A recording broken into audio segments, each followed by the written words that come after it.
dear learners. Today I'm going to explain Unit 5th poem of your Beehives book, which is A Legend of Northland. Basically ये poem जो पूरी based है, ये एक lady के ऊपर बेस्ड है जो कि बहुत ज़्यादा लालची थी। तो उसकी लालच की वजह से उसको जो सेंट पीटर होते हैं उसे श्राप दे देते हैं, ठीक है। तो उसी को लेकर के ये पूरी पोएम है। A legend of Northland. मतलब एक, और लेजेंड मीन्स यहाँ पे कोई महान व्यक्ति को लेजेंड नहीं कहा गया है। यहाँ पे लेजेंड की मीनिंग है ओल्ड स्टोरी, ठीक है। पुरानी कहानी को भी लेजेंड कहते हैं। तो एक पुरानी कहानी ऑफ द नॉर्थलैंड, कहाँ की है वो कहानी? नॉर्थलैंड, न्यूजीलैंड का जो नॉर्दर्न प्लेस है, ठीक है, जो नॉर्दर्न हिस्सा है उसको नॉर्थलैंड भी कहते हैं। This poem नैरेट्स the legend of an old lady who angered.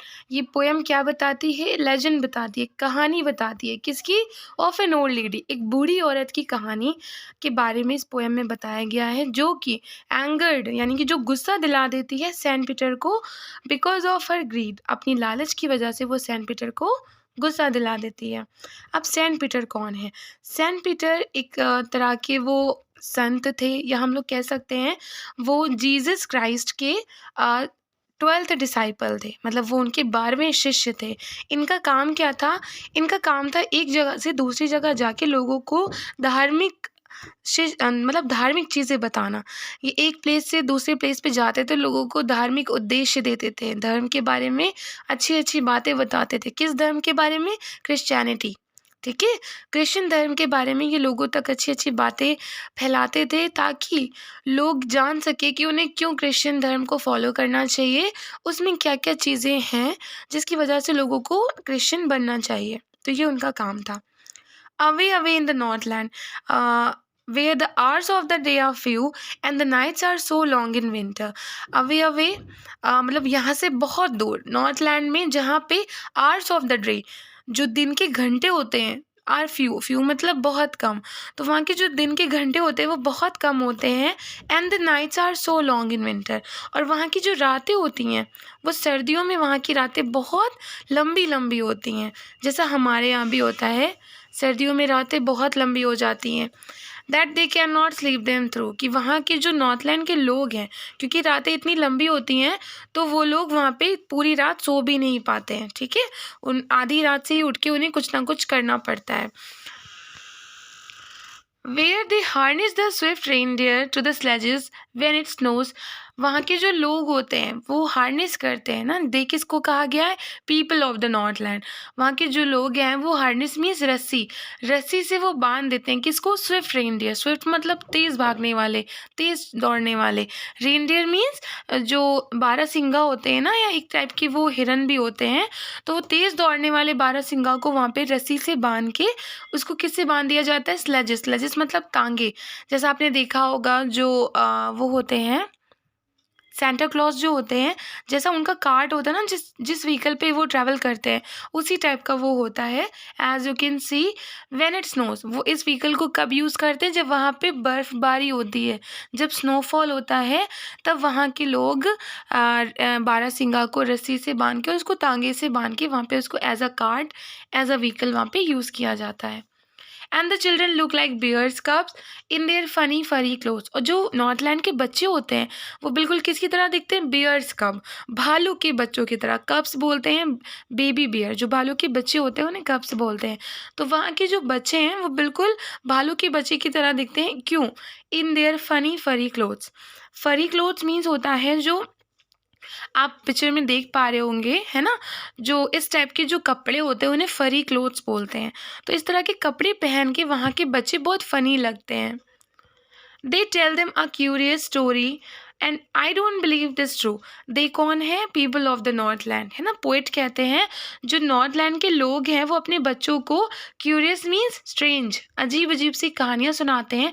अच्छा, आप सुनाते क्यों हैं ये भी जान लीजिए। क्या मैंने आपको जैसा बताया कि वहाँ की रातें बहुत लंबी होती हैं, तो लोग क्या करते हैं? टाइम स्पेंड करने के लिए, रातें गुजारने के लिए वहाँ पे लोग कहानियाँ सुनाया करते थे। और पोएट ये भी कहते हैं कि मुझे यकीन नहीं है कि वो कहानी सच है या नहीं, and yet you may learn a lesson if I tell the tale to you. लेकिन if I tell the tale to you, tale means होता है कहानी। जैसे आपने सुना होगा फेरी टेल, है ना। फेरी मीन्स परियां और टेल मीन्स कहानी, तो परियों की कहानी। तो इसी तरह पोइट कहते हैं कि if I tell the tale to you, अगर मैं आपको वो कहानी सुनाऊं, उनमें से एक कहानी सुनाऊं जो कि वहाँ नॉर्थलैंड के लोग सुनाया करते थे, yet you may learn a lesson, तो आपको उस कहानी को सुन के कोई ना कोई लेसन, कोई ना कोई सबक सीखने को ज़रूर मिलेगा। Once when the good saint Peter lived in the world below, एक समय की बात है। अब यहाँ से जो कहानी है वो शुरू होती है, जो पोएट इस पोएम के थ्रू जो कहानी सुनाना चाहते हैं वो कहानी यहाँ से शुरू होती है कि एक समय की बात है, जो गुड सेंट पीटर थे, जो महान, जो अच्छे सेंट पीटर थे, वो इसी दुनिया में रहा करते थे, जिस दुनिया में हम लोग रहते हैं वो भी इसी दुनिया में रहा करते थे। And walked about it preaching, preaching मतलब होता है उद्देश्य देना, लोगों को रिलीजियस बातें बताना, है ना, धार्मिक बातें बताना, लोगों तक फैलाना। तो वो क्या करते थे, वॉकड अबाउट मतलब वो इधर उधर जाके लोगों को धर्म के बारे में, क्रिश्चियन धर्म के बारे में लोगों को टीच करते थे। प्रीचिंग मतलब टीच करना, उनको पढ़ाते थे, या वी कैन से उनको सिखाते थे। Just as he did, you know, जैसा कि वो करते थे, आप लोग जानते हो। He came to the door of a cottage, एक बार क्या होता है कि जो सेंट पीटर जब इन ट्रैवलिंग राउंड द अर्थ, जब वो अर्थ पे ट्रैवल कर रहे होते हैं, इधर उधर जा रहे होते हैं, तो वो कॉटेज मीन्स घर, कॉटेज मीन्स तो कुटिया होता है, तो वो एक घर के दरवाजे के पास पहुंचते हैं, where a little women was making cake. उस औरत को, क्योंकि हमने इस पोएम की शुरू में ही पढ़ा कि वो बूढ़ी औरत थी ना, तो यहाँ पे ओल्ड भी हो सकता था, लेकिन उनकी हाइट छोटी थी इसलिए उनको लिटिल कहा गया है।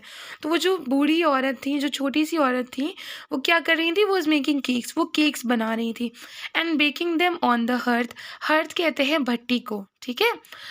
एक्चुअली होता क्या है, जो जितने भी कोल्ड प्लेसेस होते हैं, जहाँ पे बहुत ठंड पड़ती है और जहाँ पे स्नोफॉल होता है, तो ऐसी जगह पे स्लॉपिंग रूफ वाले घर बनाए जाते हैं, ताकि जो स्नोफॉल है वो छत पे इकट्ठा ना हो सके ना, वो स्लाइड करके गिर जाए।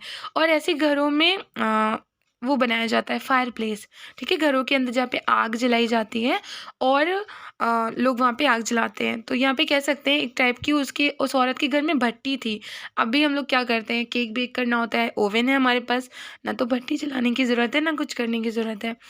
तो ऐसे ही पोइट कहते हैं कि वो औरत क्या करती है, वो भट्टी पे केक बेक कर रही होती है। And being faint with fasting, for the day was almost done, he asked her from her store of cakes to give him a single one. और being faint, और वो क्या, faint means तो होता है बेहोश होना, लेकिन उनको चक्कर आ रहे होते हैं, faint की मीनिंग यहाँ पे चक्कर आना, ठीक है। विथ फास्टिंग, फास्टिंग मीन्स क्या होता है, रोज़ा रखना, या कह सकते हैं व्रत करना, है ना, व्रत रखना। तो for the day was almost done, क्योंकि दिन पूरा होने वाला था। और फास्टिंग मीन्स, फास्ट में क्या होता है, इंसान कुछ नहीं खाता है, तो वैसा ही सेंट पीटर के साथ भी था, उन्होंने सुबह से कुछ नहीं खाया हुआ था, जिसकी वजह से उनको चक्कर आ रहे थे ना, बीइंग फेंट, उनको चक्कर आ रहे थे।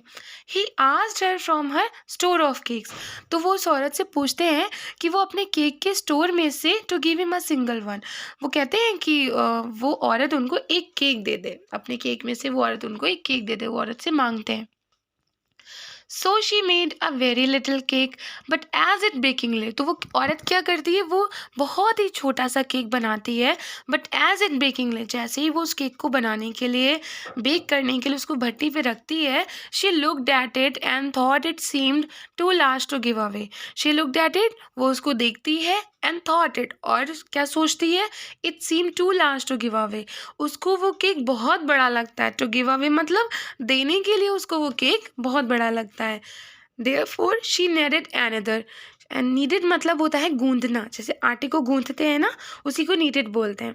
तो इसलिए वो क्या करती है, वो दूसरा आटा गूंथती है, and she and still a smaller one, और अब फिर भी अब और छोटा उससे गूंथती है वो आटा।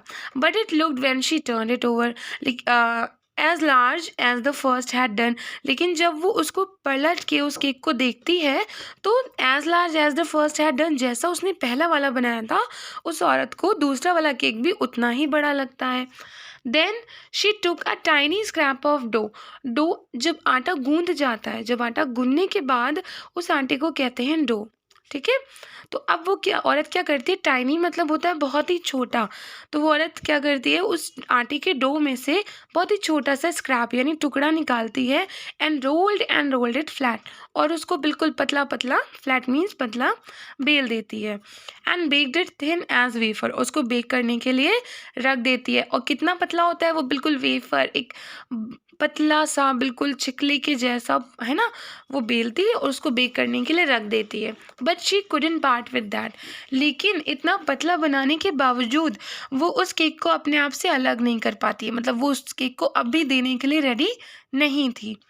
For she said, my cakes that seem too small when I eat of them myself and yet too large to give away. So she put them on the shelf. तो वो कहती है कि मेरे cake, my cakes that seem too small, वो बहुत छोटे लगते हैं when I eat them of myself. जब मैं खुद अपने केक को खाती हूँ तो मुझे वो केक बहुत छोटे लगते हैं। और क्या बोलती है, are yet too large to give away, और देने के लिए मुझे ये बहुत बड़े लगते हैं। So she put them on the shelf. तो मतलब थर्ड टाइम भी वो औरत इतनी ज़्यादा लालची थी, इतनी ग्रीडी थी कि तीसरी बार भी वो केक देने के लिए तैयार नहीं थी। तो वो क्या करती है, वो केक को उठा के शेल्फ यानी अलमारी पे रख देती है।